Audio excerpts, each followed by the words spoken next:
Hello and welcome back to a series of anonymous petty events, The Toxic Tea Party. This series is brought to you by toxicity and ungodly amounts of petty. It's Messy Monday. Catch me on live after you watch this. These events happened more than a decade ago. I was a single mom with a toddler and 2 teenagers. A close friend of mine introduced me to a guy friend of hers who she fully vouched for.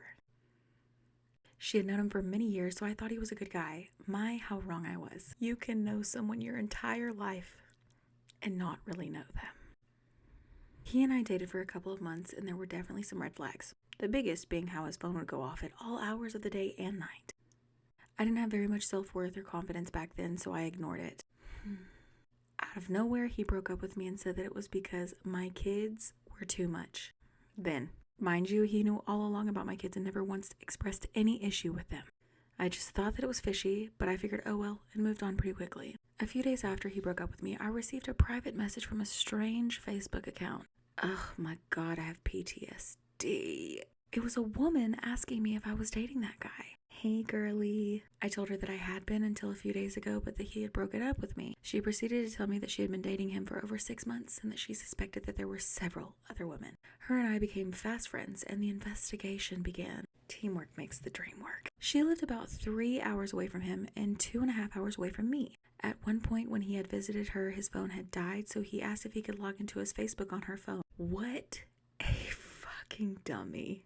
Great minds think alike. The dummy never signed himself out, so she had full access to his Facebook and she found 4 other women besides me that he was actively dating.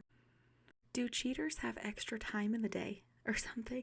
All spread out over this date, and one he was even engaged to. Not to mention the dozens of other women he was messaging from all over the country. It was so disgusting, so we hatched a plan. She was still pretending to date him, so she would know when he was making plans and such, and since they were 3 hours apart, she was able to maintain this over the phone. She found out that he was going to go on a hunting trip with his brother and would be riding with his brother, leaving his beloved truck at home unattended.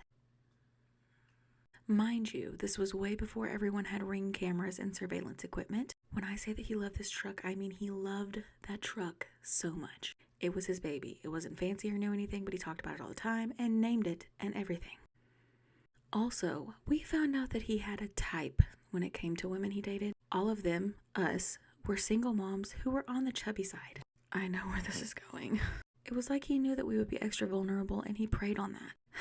So when we knew he was gone, she drove over, picked me up, and we executed the plan. Turns out that 2 pounds of fine grain artisan in the oil compartment of an engine is very, very bad for it. I'm not much of a mechanic, but I can say that that's definitely not supposed to go there, so yeah. Probably so. Like, terminally bad. It just so happened that he called her when he got home from hunting, and while he was talking to her, he started up his truck because he was going to do some work on it. She got to hear the very loud boom and subsequent seizing of the engine and him cursing as he looked under the truck to see that it had actually broken the frame. Damn. A few days later, she broke up with him and he never suspected that her or I had anything to do with the downfall of his truck. Sneaky snake. She also did her best to notify all the other women. We deduced that he probably broke up with me because he had too many women going on at the same time and I lived too close for his comfort.